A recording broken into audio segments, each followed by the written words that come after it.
I want to welcome you to the Heritage Room. Tonight is another in the series of the John H. Ames reading series. Most of you are familiar with the Heritage Room, but I always feel like I should explain that although we're part of Lincoln City Library System, we are not tax supported, so we depend on our Friends Group to raise the funds to keep the room operational. For those of you who aren't familiar with the literature out on the table, we do have a newsletter that's out there and a calendar, I think. We may have run out of the calendars. The calendar covers a 3-month period, and it does list all the programs that are coming up during that time. Also, if you're interested in becoming a member of the Friends Group, we have some literature out there. Without the support of the Friends Group, I don't think we'll be having as many programs next year. We're talking right now about having half-time people up here, which means that there probably wouldn't be any programming. So if you're interested in seeing programming continue, I suggest that you support the room pretty strongly. Tonight's speaker is Dwight Marsh, and most of you are really familiar with him, so I won't go into a long introduction. He does teach at Hastings College, and he's editor of Plainsongs. His own poetry has been published in many, many periodicals, as has his scholarly writing. And without any more, I'd like you to help me welcome him tonight.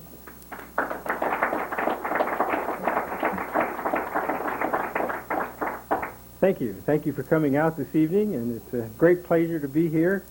And I do know many of you, and some of you I don't know, but when we know people, we know certain things about them, and we don't know other things about them. And this evening I want to start with a series of poems which I kind of call early impressions. I'm a Nebraska boy. I blew off of a farm in 1934 along with my family. And these first few poems then are kind of early impressions, and then I'll go on to some of the Nebraskan themes, which seem to me mandatory for Nebraskan poets. Anyway, the first one is called First Cognition. Cycling between sleep and wake, the hunger that annoys and the pain of stomach stretched by pangs of gas, then drowsy into sleep again before a cry, a word can wrap itself around the apparition in the light of focused eyes, and maw becoming apprehensible and flesh that gratifies a searching tongue. I don't really remember that. I'll say I did. This one is untitled.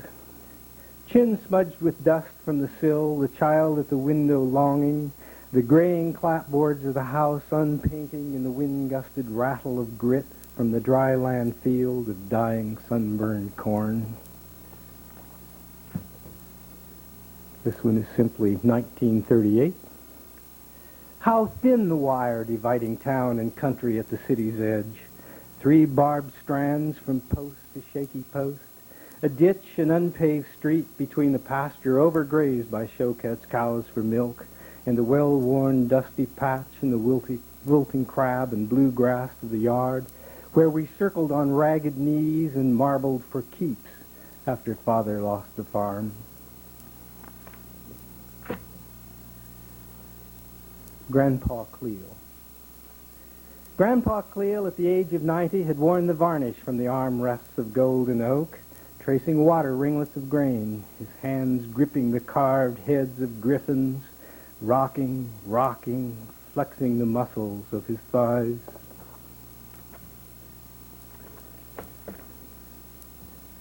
This one is entitled Lucy Dillisbach, an Antic Lady. I mentioned a teacher in here, Martha Seek. She died this last week here in Lincoln, as a matter of fact. One of my favorite teachers ever. A little fay beneath her wig of red that dwarfed her tiny powdered face, titillating schoolboys to snicker out of hearing, a hint of aged witch in her ice-gray eyes and wrinkled skin, her odd old-fashioned flair, a whiff of lavender and sachet when she passed. She sometimes watched the school grounds from her corner house she painted blue, the railings of her porches lined with flower pots she watered, yellow coleus and ferns with orange berries, red geraniums, maroon and liver-dangling shoots that wandered from their hanging pots. To bring a little color to the world, she said, when the grocer lady asked her why she turned her house the color of the sky in the white with green trim world of 1940. I feel a little closer up to heaven, she told my teacher, Martha Seek, and a little nearer to my God. She went to California, her angry neighbor said, where they paint their houses crazy colors, and brought the dumb idea back. Unlike many, she returned and didn't flee the dust, the drought, the broken-windowed farms and flaking towns where paint was rare enough. Surviving her these 20, 30 years, her house converted multi-dwelling now and painted speculator landlords white. A cousin twice removed, reports she said, to give them something new to talk about so they'll quit cutting one another down.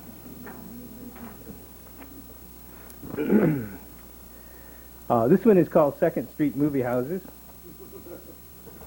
And, Second Street is actually the main street of my hometown, Hastings. And these are real theaters that once upon a time stood there.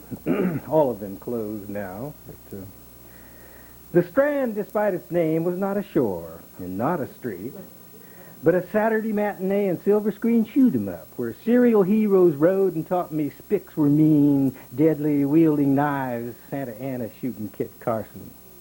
Where I learned the code of white and black in hats and horses, and best of all was the golden Palomino blue-eyed Cody rode when he killed red-skinned Yellow Hand. And I learned that the law's an ass, can be out-rassled, out-slugged, your knuckles hurting clean and bruised, where you broke the sheriff's tooth if you stand lean and tall, buckskin and get the rustler to the noose before his smooth-tongued eastern lawyer called the judge and marshal. The Rivoli was not a riverbank, nor a pleasure park, where I learned that women lust for men who treat 'em rough, rape 'em. Billy the Kid ripping Jane Russell's dress and rolling in the straw, her squeals and whimpers turning into moans amid the thrash and wrestle on the darkening screen. I was patriotic at the state and cheered the sinking of the rising sun and the yellow-bellied Japs with banzai on their lips before they bucked and dropped their guns, the chocolate syrup drooling from their mouths. My fair-haired heroes died on strands of wake and shores of Guadalcanal, shooting from the hip with their boots on, like Custer, in a battle we in sorrow call a massacre.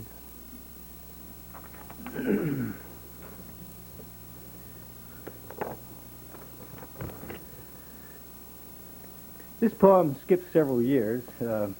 I was invited last year to write a commemorative poem for my 35th high school class reunion.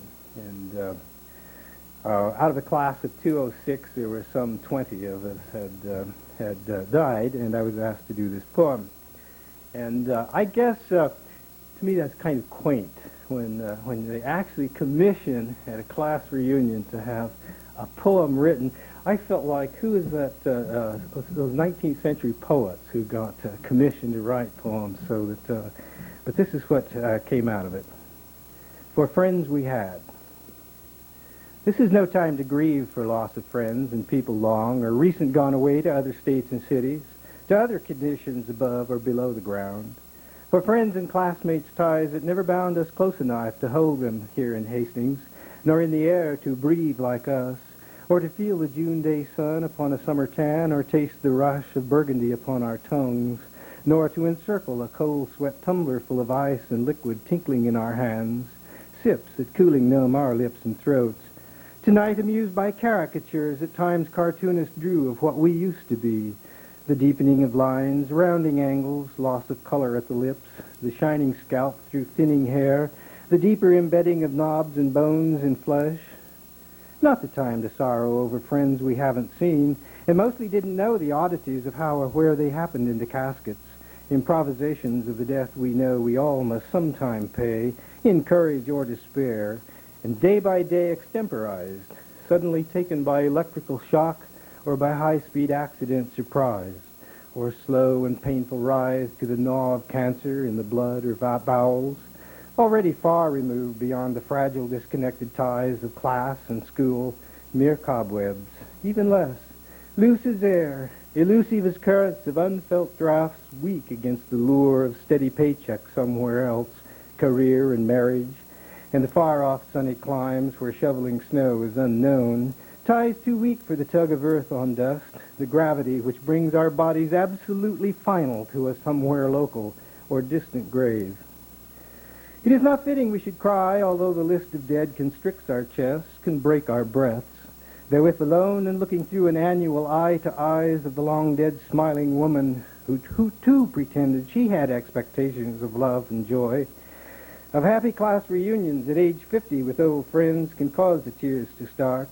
Her lips slight parted, eyes averted shyly from the photographer whose professional joke evoked that fleeting trace of laughter, that optimism that the world would still in 30 years be sweet before the flesh began to shrink beneath her ashen, withered skin in a long and cancerous dying, and scarcely heard of here.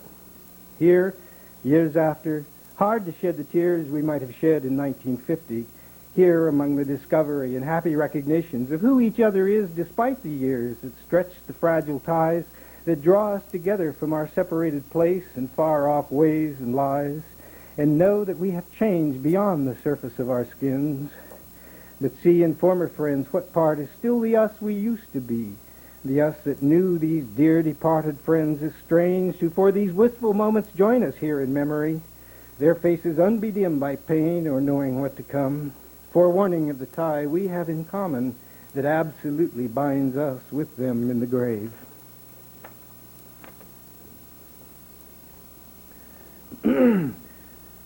That seems to me a very Nebraskan thing to do, is to have reunions, but then it's not only Nebraskan.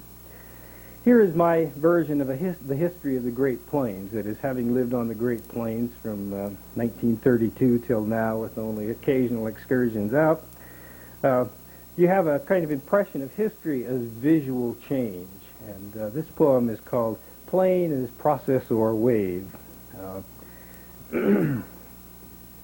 After the buffalo and savages, of course, went the scrawny cattle herds that pressed against the barbs for sprigs of droughty grass they couldn't reach beyond the fences. And then the weeds in cattle chutes and runs went mad on nitrogen, alive with the ravage and whir of hoppers. The daily separators of milk from cream in 5-gallon cans became antiques, sprouting in suburban gardens, geraniums in goots from bowls beside the joints and elbows of silvering cottonwood branches and hollow eyes of cattle skulls. The fence posts weathered in the sun and wind, worm-eaten, rotted in earth, a staple holding a strand of wire which wobbled in the ever winds, went slack, loose and tangled and snarled, dangling with clots of fur and feathers, victim of shrike or owls, graying in heat and wind, maggoted in the shadows away from the sun. And then, of course, the people, west or south. The farmsteads finished, harrows and rusting discs among the standing hemp, weathering silver roofs and fractured sills with shattered bits of glass, the chitter and flutter of sparrows through windows and mouths, the tilting barns that buckled under snow and buffeting winds, the October panic of fire trucks to spray the dried weed margins, to watch the frenzied burning, the work of smoking hunters with guns or Halloween vandals, their adrenaline eyes alight with reflected flame. The wind grows thin to naked skeletal trunks of Siberian elms and Russian olives, full of a season of tumbleweeds banked. Unruly red cedars broke from their ranks. Bulldozers tugged with chains, pushed with blades, or lifted with forks. Prolonged burning in the bellows of the wind, orange-hearted fire in layers of ashes, of gray, smokeless effusion of heat waves, the broken knuckle clench of roots to a ball of earth, smoldering jagged roots outlasting the fire, dragged into ditches for the unhindered leveling paths of the corporate plows to the edges of furrows, corduroy unbroken to the eye's horizon, and miles of corn and sorghum, milo and beans, occasional shoots of shattercane on thin stalks in the sweep of the wind, the chatter of wells in the cloudless summer, the thud on the shield of the car of water, blown from the throw of mechanical fountains that circle on tethers, loose-jointed spindles and wheels for legs, evaporation of spray in the sun and the wind, the falling of waters in deepening wells, the shrinking of aquifer oceans, and the people, of course.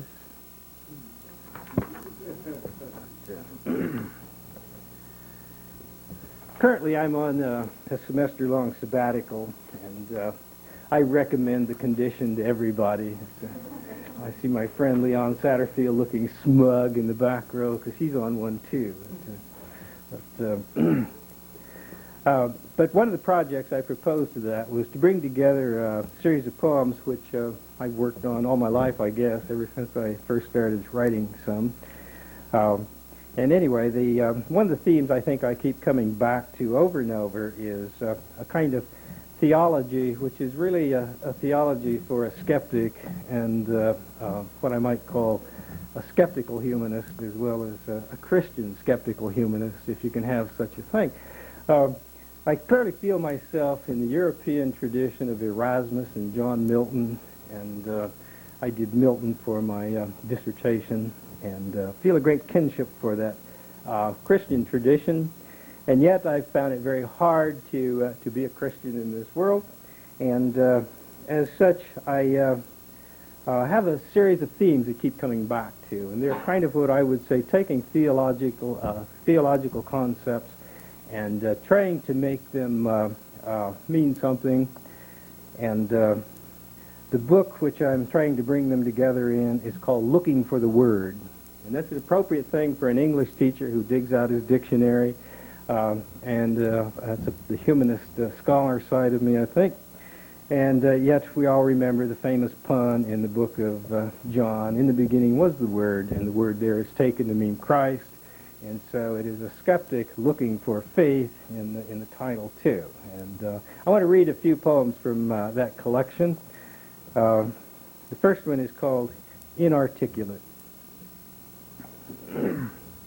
In and among the fine pieces, the particles that split and cling, that I move with the probe and the edge of dissecting knife, configurations come, like patterns of sun and shadow through blown leafy branches on perhaps a windy day when everything's in motion, like the refraction of a stone through water when I stand aslant and the water's roiled and full of movement. I try to find the lost word, the missing phrase, and try again to find out what it was, how it came and went, what it was I finally couldn't say.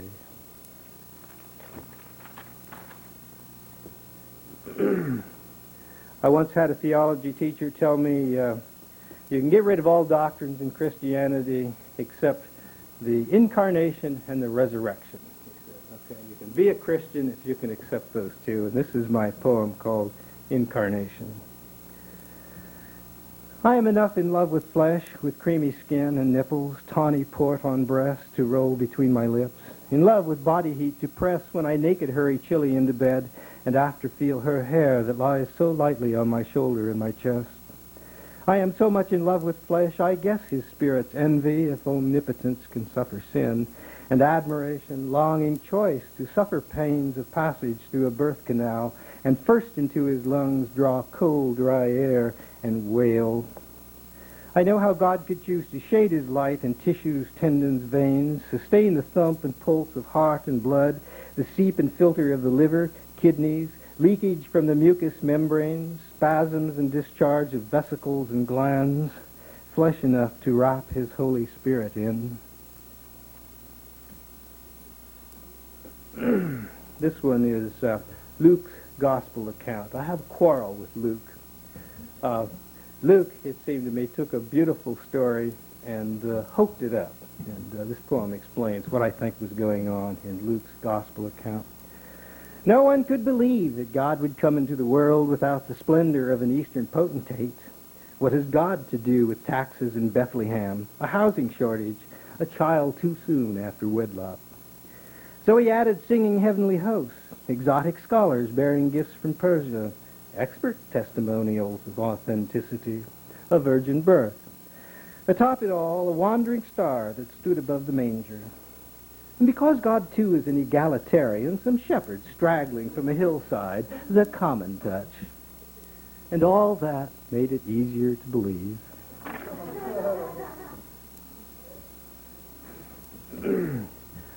This one is On Handling a Braille Bible.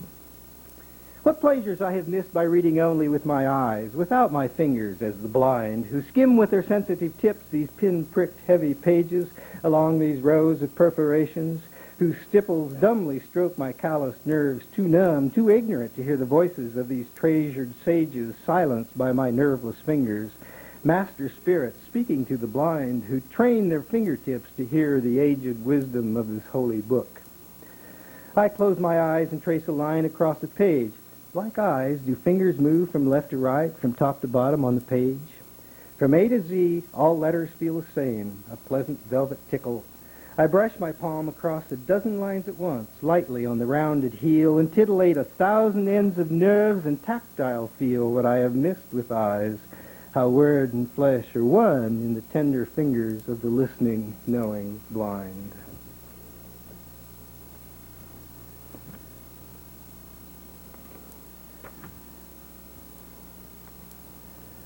This one is called One True Word. Speak, anyone who can. One true word, eloquent, sublime, embellished, or whispered plain, or shouted loud. Say out something finely true, unequivocally clear, transparent as pure water, so the light comes brilliant through. Pierce our lying, calloused ears. Use crashing, brassy cymbals if you must. Snarling trumpets, drums, and snare, whole symphonies or a cappella choirs, or thunder it through organ pipes to startle our attention to hear. Or write to us in silence from a page, magazine, or book, illuminated vellum, or chapbook's yellow pulp. Convince, persuade, assure us once that through the waves of sight and sound that we have seen or heard the truth in voices spoken from the dark beyond or from an inner light. And we will see, hear, we will embrace, believe one unuttered truth unchanging, more rare, more dear than love on this hurling planet rushing into space, though but an infant sleeping in a manger under warped and twisted beams which bear a roof of clay in a rainless land. Say it clear, and we will fall upon our knees and gaze.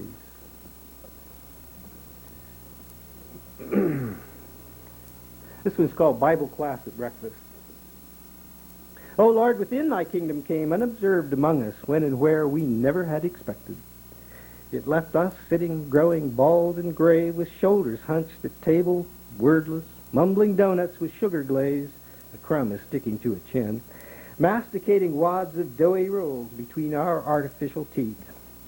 We sip our coffee growing cold in styrofoam to wash the mush, to rinse it down the gorge, to sluice its fall inside into the hungry stomach. This is all we need to break our fast, to feed our morning hunger.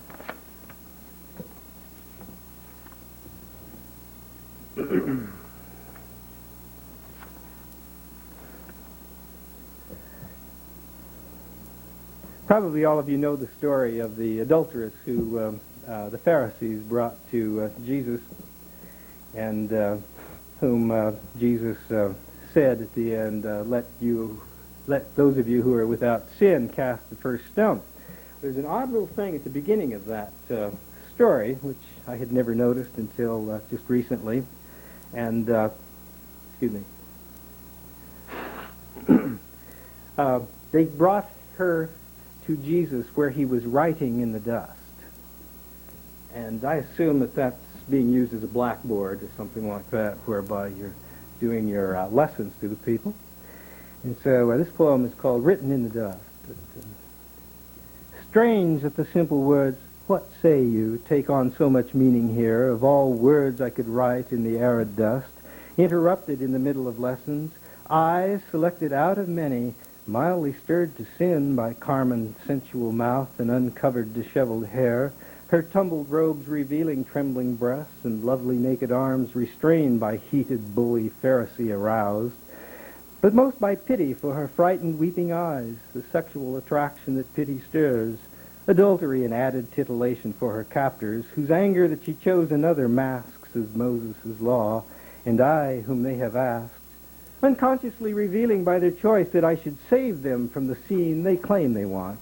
Her frantic rushes blind to break their deadly hurling circle, her sobs and cries of crimson pain, their brutal repulse to push her back in range, to give momentum to their throw, the heavy rock to the head that drops her with an empty clunk where she'll thrash and roll, an ineffectual raise an arm, a hand to shield her head, a final try to rise and crawl and then subside unconscious, twitch beneath their frenzied red-veined rage that closes in to strike the skull, the rock retained in hand, and strikes again until they satiate their fury with the batter of bone, then skulk away to later self-revulsion, racking after anger headache such sure as too much wine. And they who know me well, who know exactly what I feel, whose animosity undirected is searching for a goat to scape, have asked, What say you? And gaining time, I trace their words in dust before I find my voice to give them what they truly want, excuse to let her live. Some means of escape from the killing strangle of the legal snare they've caught themselves in. I, who know the uselessness of words to tell us what we really want. Each word we shape with lips and tongue, a single jar for emptying dip after dip, the turbulent waters of the mind's unfathomed ocean. Rapture. More or less inconsequentially, the day or night arises wearing sterile bedclothes without a crack or bolt to each and sin who must alone before the gathering face revealed what they have been and must become, lapsing without portent into somatic coma or falling of the veiled stars to hide themselves beneath rock and turf, too sick unto for tears or trembling fearfully in burning fever toss or chatter of shuddering chill. What truth incarnal subject to this ill that flesh has spoke. You're not supposed to understand that one. At least on uses a bunch of phrases and puts them together, which I have fun with, I think. This one is called Etymology and Hygiene. The rest of the title is Humble, Homage, Humus, Human.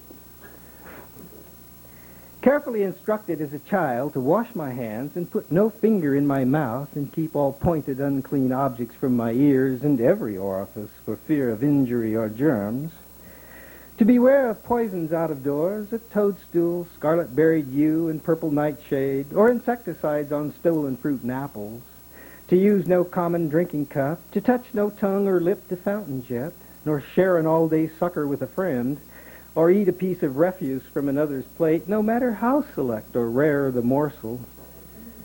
What wonder, then, that I should take into my mouth the ancient speech of long-dead men and women full of taint and old mortality, and squeeze between my tongue and lips to shape and form, enunciate the vowels and consonants against my palate soft and hard, the syllables and morphemes borrowed from unbrushed mouths with breath that exhaled so thick it could be seen, in grammar polluted by shaman's superstitious chant to rid infested earthen lodge of plague and fever by the banks of River Dawn in the morning of our scatter west and south that placed a common root for human in the mouths who drink and bathe at Ganges among funerary ashes, and who draw sewage through their taps from the river at St. Louis.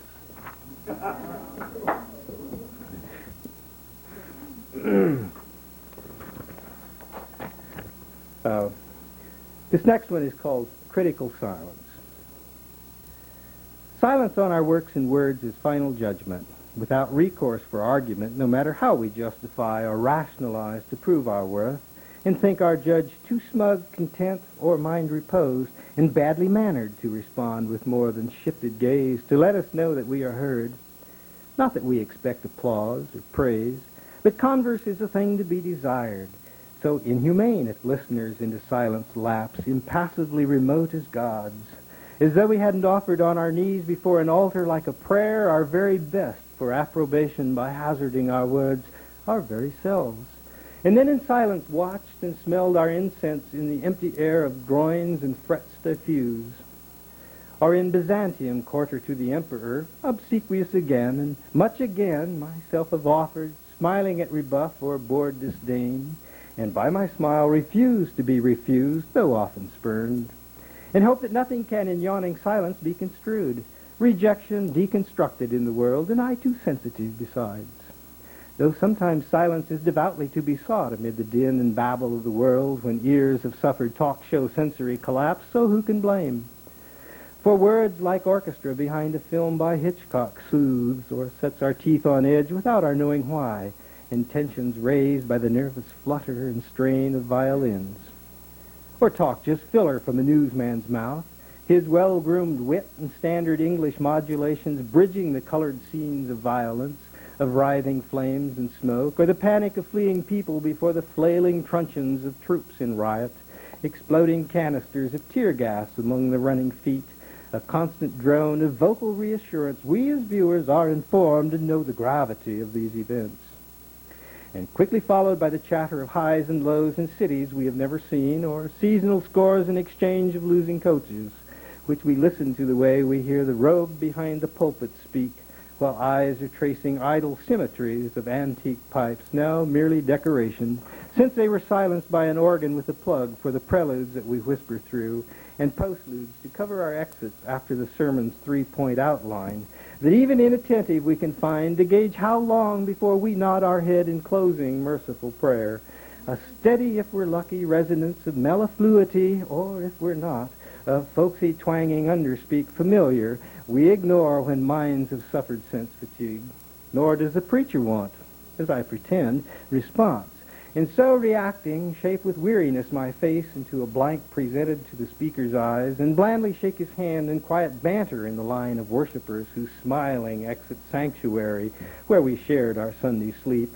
No word of tear gas riot here, the silence that we seek like that of God, withdrawn from argument and querulous troubles of the world, reputed by convention peace.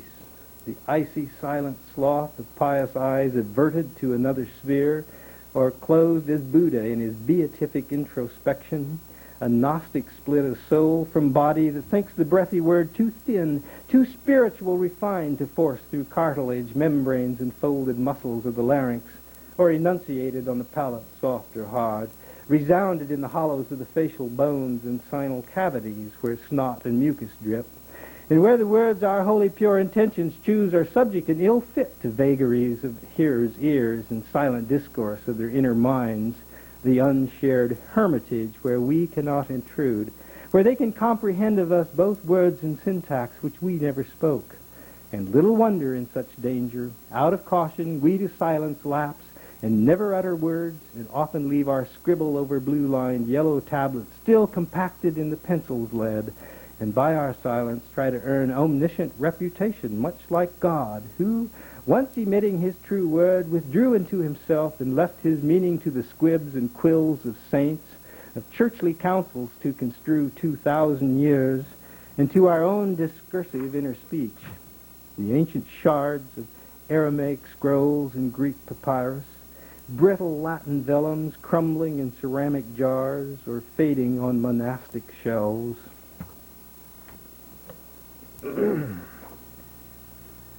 One last one from this book, and I think it's probably the poem that first set this book off. It's called Uttering the Word.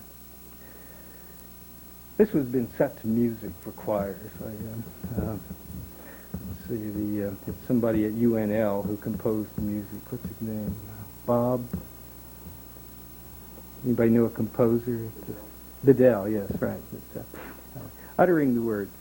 A synapse in the tentacles of the nerves, an electrical connection in the mind's storage of word and phrase that happens in the flesh. I feel a tickle in the throat, a feathering of the tongue, which wrenches at its roots and utters forth between my gagging teeth. A forward lurch, a perch of claws upon my lip, thrusting outward, its thrashing wings buffet my face, stinging, stunning, as I reel backward, awed and trembling, to give it launch. It flies, it soars, it wheels in sunlight and drops upon your shoulder, its white wings settling, a perfect dove, nodding its head from its perfect perch, and warbles, and everyone is pleased. Dream on, I guess. I'd like to go on to something else then, which is called here Struggles with the Sonnet, this section. Because being a humanist and everything, all the Renaissance poets could drum out sonnets. And anyway, so I think I'd like to try. And it recalls Carl Shapiro's statement that the sonnet is an un-American activity and it's subversive. And yet he wrote a whole book of them. And so anyway, I start out to struggle with the sonnet. And I end up calling this one semi-sonnet because it's tough to rhyme in English, but it's easy to assonance. And so instead of rhyming, I assonance everywhere. I would for you a sonnet write if I could find the meters, rhythm, words, the rhymes, the metaphors with which to name your eyes of crinkled blue, your lips I warm with mine. If what I'd say could tell the truth, in spite of quatrains' laws, iambics fall and rise, which cramp my pencil-clutching hand and tie my tongue, I would for you a sonnet write. But when I try to force my words in shapes and genres from the past, I miss the flesh and life of our dear love, your waist, your breasts, the musky fume of kisses that I taste, the nuance of your fertile mind, the grace in bed with which you meet me face to face. This one is called Semi-Sonnet 3. Don't despair, but I have one that's called Sonnet 155, too. Yeah. There is a parody that follows foot to foot, that apes my movement in the street or mocks my flailing arms, my lengthy gait late afternoons or hobbled step midday, a jesting abstract generalization, a foil, a satire on my rounded shape to shrink pretension in my arrogance, to flatten my dimensions to a plane. Does it appall by leaving out my flesh, an antic shadow cast of what's to come, the loss of motion in the street, the swing of arms, the feel of denim on my thighs, the press of earth on feet, and all I see, the sense of mocking death that shadows me? I'll skip some of these. This one's called An Unrhymed Sonnet for a Fellow Poet. Your poems are the clothes I wore today, the costume I put on against my flesh, cosmetic mask to play a different role and be a person I have never been. I walked with you in masquerade a mile in shoes that held your heat, your footprints arch, stepping exactly where your measured feet left prints for me to follow in the snow. I tracked the motions of your lips with tongue, knowing more intimately than a kiss the inner mechanisms of your mouth, the muscle glottal stops and palate glides. Your poems are the opening I use to slip inside and wear another skin. I once went to a seminar at Johns Hopkins, and it was on deconstructionism, and it addled my brains. But it has given me lots of things to write about. And here's a sonnet called Deconstructionist Love Sonnet. Granting that we cannot know what thing each other is, the signals that we send and read mere signs converted into words, the inner discourse of our errant minds. And granting we are ignorantly locked within the isolation of ourselves, our breathy words the useless tools to strike against the bars and mortared limestone walls. And granting that your press of nails into my naked back, the slide of tongue within our mouths, the slick exchange of love and spit, can often give me pleasure, sometimes pain, I hold what seems substantial to my chest, and penetrating find your heart and breast. This one was written November 5th, 1984, and that was a day in our history. And it's called Sonnet on the Re-Election of Ronald Reagan. I'll make this page surrounded by expansive desk into my island paradise, no peace nor main of any continent where rabble choose their emperors, their generals and kings amid a tumult and a shout. In lines like beaches strewn with pebbles, I will fill with words that in the pulse and ebb of tide 1,000 peaceful years will shift and polish in the surging surf that leaps the coral reef in foam, and make each stone a perfect gem that shines and glistens in its water film. And here's Sonnet 155. We found it. This one will appear in the Nebraska English Counselor in the next issue, I think. Take the goddamn sonnet and stick it. Imported first from France and Italy, where every word can end in an inflection and rhymes abound in superfluity. And lucky Shakespeare spoke Elizabethan, where attributes backshifted fit his measure. His language hadn't hardened in its orders, so objects he could front shift at his pleasure. Without a helping verb, he asked a question. Inverting verb and subject, let him do it. Imagine you are trying it in modern? Instead of writing sonnets, I say screw it. At most, I still resort to the iambic, and even that sounds hokey and archaic. A few years ago, I wrote a poem because I contemplated the story of Cinderella. And I thought, what would happen to that poor woman tossed into court life. Remember, she's a peasant street girl, bourgeois at best, and scrubbing other people's floors. And what does cinder mean? It's the girl who keeps back there in the cinder. And she goes off to marry a prince. Now, I didn't believe it. So here's one called Cinderella Turning 46. It wasn't long before the prince, now king, began to wince whenever someone used her name in full, reminding him that she was not of royal birth. Just Ella now, or Ella dear, not condescending out of irony, but merely out of habit now grown stale. From her sleep awakening at 3:15, she feels his weight returning heavily to bed, that creaks and shifts beneath his heavy thighs and waist. He wiggles with decorum into place beside his queen, who feigns to be asleep, who feigns she doesn't know her husband comes from lying with a high-born, blue-veined, pale, transparent skin which clasped his royal flesh abundantly and breathed in courtly tones into his regal ear her gratitude she humbly felt for royal favors shown. He thrashes with his pillow once or twice, then sleeps upon his side. With open mouth he breathes and snores. A drop of spittle drools along his cheek and soaks into the sheet. He will sleep late. She rise early against his catching sight of her unclothed, loathing her hips, her thighs, and hanging breasts made fat by nibbling palace cakes, imported fruits and pastries oozing cream, the stuff with which she fills her days, for which she shrilly sends the serving maids. Her eye lets roll a tear that stains the pillowcase before she lapses into sleep, and dreams again of footmen standing at attention by her carriage, dissolving into mice and pumpkin shell, verminous and hollow, leaving behind gleaming shards of shattered crystal slippers. Well, anyway, that's begun to suggest to me, hey, there's a lot to be gotten out of the stories I learned in my youth.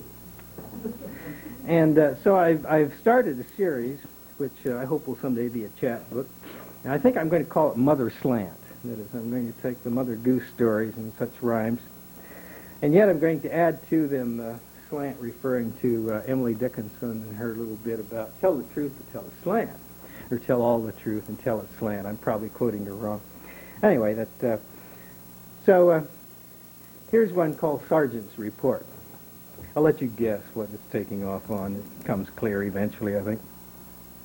What at first we thought a help was hindrance, the tendency of egg to adhesion, to stick, resist the solvency of water, which could glue the parts, which didn't seem to be too many, a clean break mainly round the middle, in a crack the white came seeping through, and, of course, the crushing on the end that bore the major shock, but where there's room for give in the hollow chamber, and the membrane held, and just a flake or two is missing there, and easily replaced.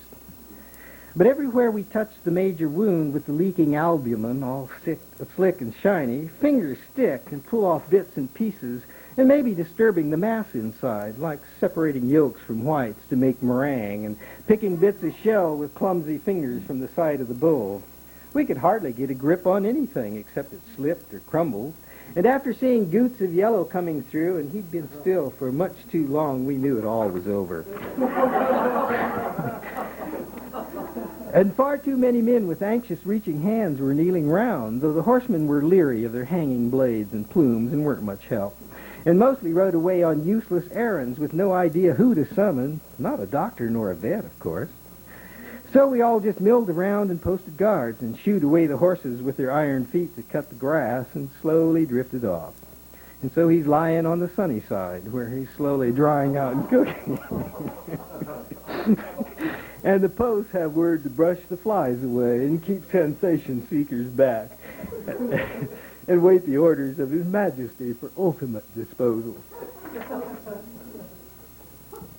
And I read a most awful review of the meaning of fairy tales, and especially about Little Red Riding Hood. And there are awful, awful versions of that story. Anyway, this one is called The Marriage of Little Red Riding Hood. I married him, that hulking woodsman, who, luckily for me, was chopping trees at the forest edge, and only 12 I was from gratitude. And Mom's insistence, after he so proper asked my hand for saving me, unworthy though I was, my mother said, for disobedient wandering through the woods and bringing death upon my dear old granny, and how dumb could I be at what I saw in bed and didn't run?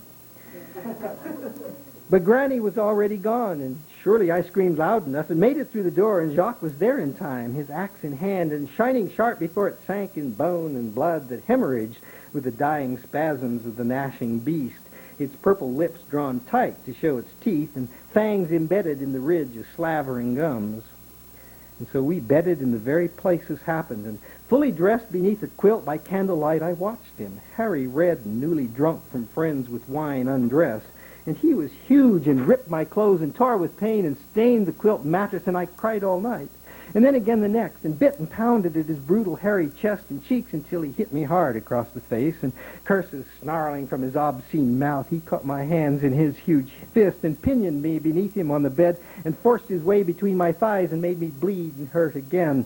And after moan and shudder, fell asleep in place, and I was scared to move, and bore his weight until his need to shift his muscles took him off to heavy breathe beside me through his hair-ringed open mouth.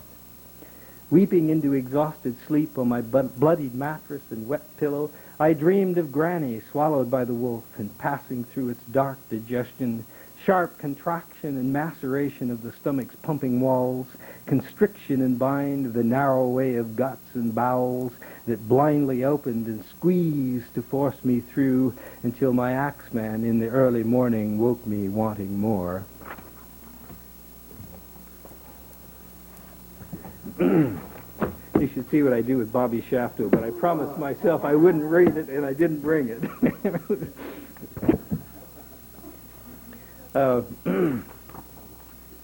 Let's see.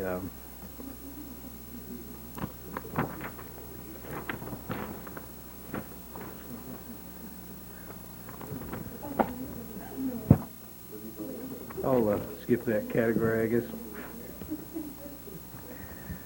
This one is called Shuttling into the Stars.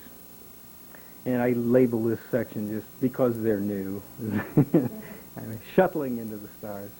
Things have come to a pretty pass, all things considered, and we can see no ending to the route we take across these empty gulfs we wish to leap, and still no vision of another ocean's shore, unlike Arnold from his darkling beach, who saw across the channel to France in the failure of the light.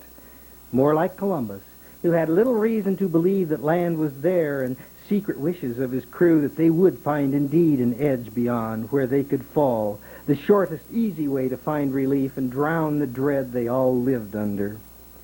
And now we've cast the hawsers, weighed our anchors, hoist our sails to buffets of the wind, and too far out for turning back, and what a dreadful mess we've made of things. The fractured pillar of trail that dangled in the blue, the ball of fire that engulfed the flight, onlookers clapping still in hesitant spatters, mother and father, husband and wives, and children needing tutelage, doubting the anomaly their eyes had seen, awaiting official confirmation of words, obviously a major malfunction, and the vehicle has exploded. More professional than at Lakehurst, what we have learned since then.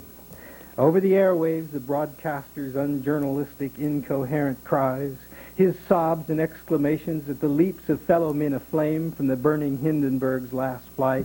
Ladies and gentlemen, this is most terrible. This is horrible. I'm sorry. I can't anymore. It's called Dandelions. Cleverest of flowers, dandelions stretch elastic stems to loose their generations thoughtfully afloat above the stifling trim of the leaves of blue-grass lawn, pendulant on their stars of down, adrift in the current of ascendant air. And under clouds in rain they wrap their progeny in calyx tight and close to the abiding root contract, and out of the harm of the violent rotary blade. No unfair advantage they endure, commanding our eyes on sunny days with yellow shine. This one is called Number One. It's always nice to win, especially a war, when bells exult and in the city squares ecstatic revelers can freely share their arms and kiss, and even Hitler's happy dance along the Champs in France. And nice to win a fortune in the bullish rise or bearish fall of stock, and cheer the gong with wild confetti from the brokers in the pit. and even baseball games or football bowl, and flourishing the index finger in a chant, all smiling, flushed with victory and booze for the panning of the camera and the upheld shaken fist. Fun to slam the ball, an end zone dance, the sidelines leaping, hugging, pummeling the air. It proves you're tough and clever, too, and rightly blessed with God, who somewhere even knows where sparrows fall and bleeding rabbits wrench and twist in the tear of the steeply rising eagle's claws.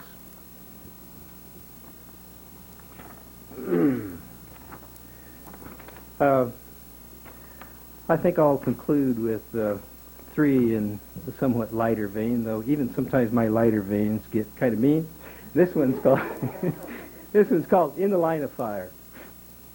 Interrupting once again the learned publisher and enterprising media proprietor, imprinted against each other his intellectual fingertips well manicured in heavenly pointing Gothic spires, raised his elegant European, Anglo-Catholic I think, with novel fantasies of Queen's indulgence and high-bridged nose down which he looked as if to see his guest through backward telescope to keep him at his distance, and archly claimed over Pacific sovereign islands' nations' tumultuous internal affairs hegemony in the name of high election, God's, I think, in Harvard accents richly spoke in all those areas where our republic has imperial responsibilities it cannot shirk.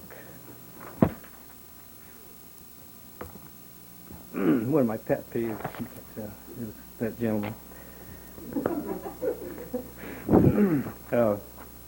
Anyway, this one's called The Poet's Cat House. The generative power of language. One word begets another. That's in quote marks, Ovid. That dirty little word, that noun. I could have sworn there was but one when I set it on the page. But like a female cat in heat, it will get out. It will find a way to breathe. It will have its own volition. Don't look at me. I had the purest intentions. But why should I apologize? Why protest my purity? I'm not a fornicator. I've not committed bestiality. But there, upon the page, so fecund, so obscene, it's reproduced, it's coupled, it's joined, it's conjugated with every wandering verb, and tied itself with any functioning preposition. And now they're spread across the lines and caterwauling everywhere. There's a fight in the alley now, a vulgar courtship with a mixed construction. They're everywhere. It's a regular lonely widow's home. Those stinking litter trays, those cat and flea-infested rooms, so hot, so humid, such contentions everywhere. My God, there's incest. A mother with her son, that subject with a complement that looks just like it by the grossest linking verb. I'll drive them out, erase their traces, and I'll take a broom and whack their asses out the door. Away. But here's a kitten. Aw, she wants to play. Maybe I can keep just one.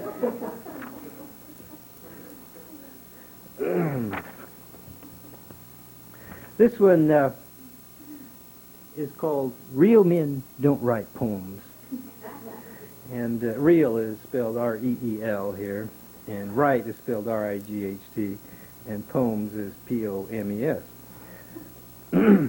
This is, I wrote this one after I got a poem back rejected from somebody who said, well, it was too formal, and so that set me to thinking, my gosh, I work my rear end off to get formal, really, sort of, don't I? And, that's a good old Christian humanist tradition or something, to study the forms. So anyway, this poem came out, and this is my penance for beginning with Nebraska-themed poems. All us poets is regular guys and wear our jeans cut tight so our balls will show, and boots. And from our horseback pose, we spit before our antique open barn on the 20 acres we never plow, so as you'd never guess we went to graduate school and stuffed our heads in notebooks full of Sissy Keats and Percy Shelley. Or scan melodic Swinburne lines. We bareback straddle bucking anapestic broncs and wrestle iams down like steers and gouge our wildly twisted Brahmin metaphors with spurs until they wheel and throw us to the ground, from whence we rise and dust our butts and thighs, adjust our swagger in our hats, pretending we're just men, as Daddy Wordsworth said, who talk in language common to other common men, So no one knows that we in class profess the arts and craft of formal education. Never guess that on our college office desks we keep a glossary of English rhyme, thesauri, below our Latin hanging frame degrees. We uncomfortable sit on our hip pocket of designer Western jeans and Red Man tin in professors' tilted chairs, our legs in excremented flaking boots upon the desk, and ship in metered college letterhead our corn-fed branded beeves. Just regular cowboy guys and farmers, ill at ease among the pansy field of academe from which we draw our regular pay.